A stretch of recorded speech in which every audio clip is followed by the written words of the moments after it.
جب پانی کا عذاب موسیٰ علیہ السلام کی قوم پر آیا تو وہ اس طوفان سے گھبرا کر قوم فرعون نے حضرت موسیٰ علیہ السلام سے التجا کی، اپنے پروردگار سے دعا کیجئے کہ یہ عذاب ہم سے دور فرما دے تو ہم ایمان لے آئیں گے اور بنی اسرائیل کو بھی آزاد کر دیں گے۔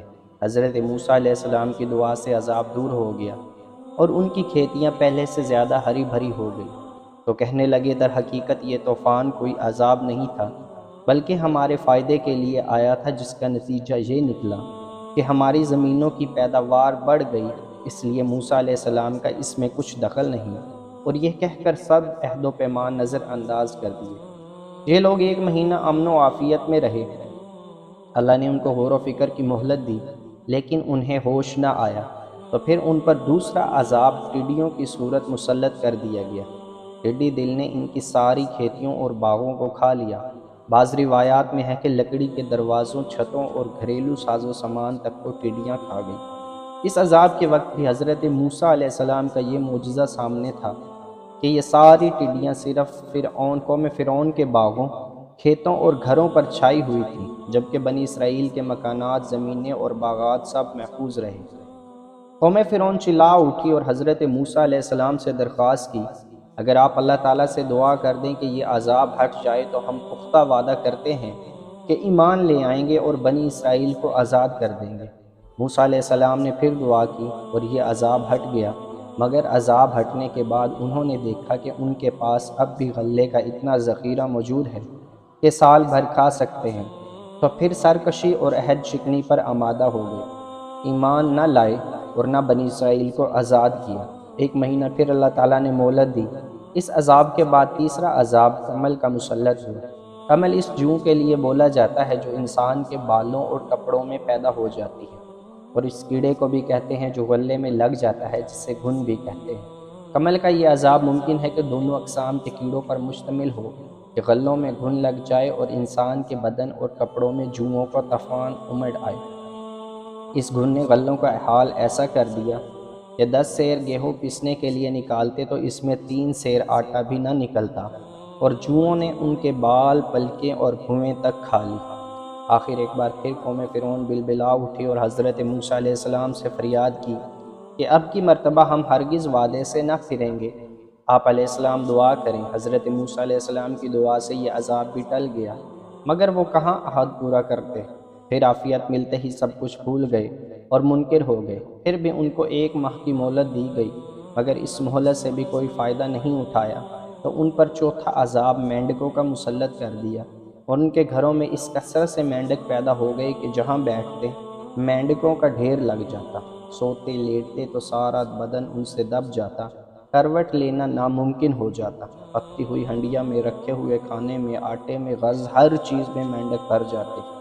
اس عذاب سے عاجز آ کر سب رونے لگے اور پہلے سے پختہ وعدوں کے ساتھ معاہدہ کیا، تو پھر حضرت موسیٰ علیہ السلام کی دعا سے یہ عذاب بھی ٹل گیا۔ اس عذاب سے نجات پا کر یہ پھر اپنی ہٹ درمی پر جم گئے اور کہنے لگے کہ اب تو ہمیں اور بھی یقین ہو گیا کہ موسیٰ علیہ السلام بہت بڑے جادوگر ہیں، اور یہ سب ان کے جادو کے کرشمے ہیں، یہ رسول نبی کچھ بھی نہیں۔ اللہ تعالیٰ نے پھر 1 ماہ کی مہلت عطا فرمائی، مگر اس مہلت سے بھی فائدہ نہ اٹھایا، تو 5واں عذاب خون کا مسلط کر دیا گیا۔ ان کے ہر کھانے اور پینے کی چیز خون بن گئی، کنویں سے، حوض سے، جہاں کہیں سے پانی نکالتے خون بن جاتا، کھانا پکانے کے لیے رکھتے تو وہ بھی خون بن جاتا۔ ان سب عذابوں میں حضرت موسیٰ علیہ السلام کا یہ معجزہ مسلسل تھا کہ ہر عذاب سے اسرائیلی بالکل مامون و محفوظ تھے۔ خون کے عذاب کے وقت قوم فرعون کے لوگوں نے بنی اسرائیل کے گھروں سے پانی مانگا، جب وہ ان کے ہاتھ میں گیا تو خون بن گیا۔ ایک ہی دسترخوان پر بیٹھ کر فرعونی اور اسرائیلی کھانا کھاتے تو جو لقمہ اسرائیلی اٹھاتا وہ اپنی اصل حالت میں ہوتا، اور جو لقمہ یا پانی کا گھونٹ فرعونی کے منہ میں جاتا وہ خون بن جاتا۔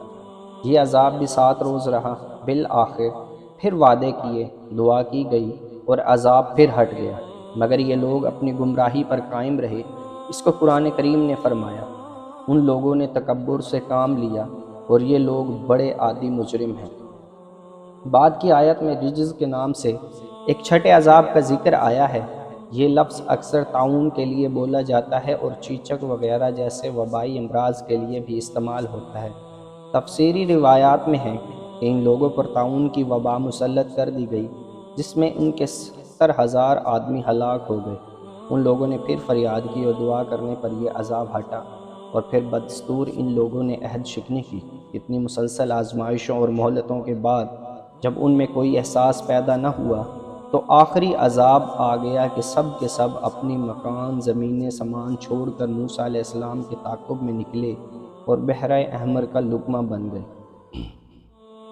فرعون کا تکبر، غیظ و غضب اور ظلم و ستم اپنی انتہا کو پہنچ چکا تھا، اور وہ اس کے حواری حضرت موسیٰ اور ان کے ساتھیوں کے خون کے پیاسے تھے۔ ایسے میں اللہ تعالیٰ نے آپ علیہ السلام کو ہجرت کا حکم فرمایا۔ قرآن کریم میں ارشاد ہے، اور ہم نے موسیٰ کی طرف وحی بھیجی کہ ہمارے بندوں کو لے کر راتوں رات نکل جاؤ، پھر ان کے لیے دریا میں لاٹھی مار کر خشک رستہ بنا دو، پھر تم کو نہ تو فرعون کے آ پکڑنے کا خوف ہوگا اور نہ غرق ہونے کا ڈر۔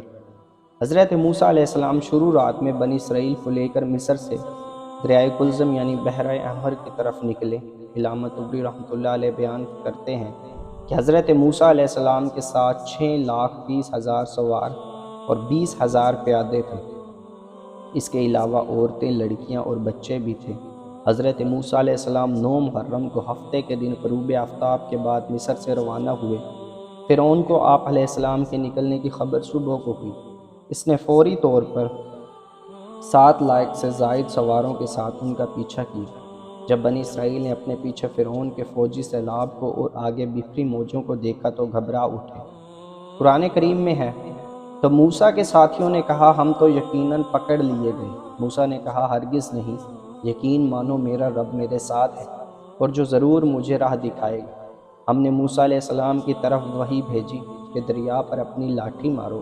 انہوں نے دریا پر لاٹھی ماری تو اس میں 12 خشک راستے نکل آئے، اور بنی اسرائیل کے 12 قبیلے ان میں سے گزر کر لشکر فرعون یہ حیرت ناک منظر دیکھ کر سہم گیا۔ فرعون بھی قدرت کے اس کرشمے کو دیکھ کر مرعوب ہو چکا تھا، لیکن پھر اپنے اوپر فرعونیت سوار کرتے ہوئے گویا ہوا، تم لوگ فکر نہ کرو، یہ سب کرشمہ میری ہیبت کا ہے، جس سے دریا کی روانی رک کر راستے بن گئے تاکہ میں اپنے بھگوڑوں کو پکڑ کر سزا دے سکوں۔ یہ کہہ کر وہ آگے بڑھا اور اپنا گھوڑا دریا میں ڈال دیا اور لشکر کو پیچھے آنے کا حکم دیا۔ جب فرعون اور اس کا لشکر دریائی راستوں کے اندر سما گیا تو اللہ تعالیٰ نے دریا کو روانی کا حکم دیا اور دریا کے سب حصے آپس میں مل گئے۔ فرعون جب ڈوبنے لگا تو پکار اٹھا کہ میں اللہ وحدہ لا شریک پر ایمان لاتا ہوں۔ قرآن کریم میں ہے، پھر جب انہوں نے ہمارا عذاب دیکھ لیا تو کہنے لگے کہ ہم اللہ واحد پر ایمان لائے، اور جن جن کو ہم اس کا شریک بنا رہے تھے ہم نے ان سب سے انکار کیا۔ جب فرعون غرق ہو گیا تو اس کی موت کا بہت سے لوگوں کو یقین نہیں آتا تھا، تو اللہ تعالیٰ کے حکم سے پانی نے اس کی لاش کو باہر خشکی پر پھینک دیا، جس کا سب نے مشاہدہ کیا۔ قرآن کریم میں ارشاد باری تعالیٰ ہے، آج ہم تیری لاش کو پانی سے نکال لیں گے تاکہ تو ان کے لیے نشان عبرت ہو جو تیرے بعد ہیں، اور بہت سے لوگ ہماری نشانیوں سے بے خبر ہیں۔ آج بے فرعون من فتح ثانی کی حنوط شدہ لاش عبرت کا نشان بنی مصر کے عجائب خانے میں محفوظ ہے۔ روایت ہے کہ فرعون اور اس کے لشکر کی ہلاکت یوم عاشور کو ہوئی۔ امام بخاری نے فرمایا، حضرت ابن عباس رضی اللہ عنہ سے مروی ہے، رسول اکرم صلی اللہ علیہ وسلم مدینہ منورہ میں تشریف لائے تو یہود عاشورہ یعنی 10 محرم کا روزہ رکھتے تھے۔ حضور صلی اللہ علیہ وسلم نے دریافت کیا کہ یہ کون سا روزہ ہے جو تم رکھتے ہو؟ انہوں نے کہا، یہ وہ دن ہے جب موسیٰ علیہ السلام کو فرعون پر غلبہ حاصل ہوا تھا۔ تو نبی کریم صلی اللہ علیہ وسلم نے اپنے اصحاب سے فرمایا، تم موسیٰ کے زیادہ حقدار ہو، لہٰذا تم بھی روزہ رکھو۔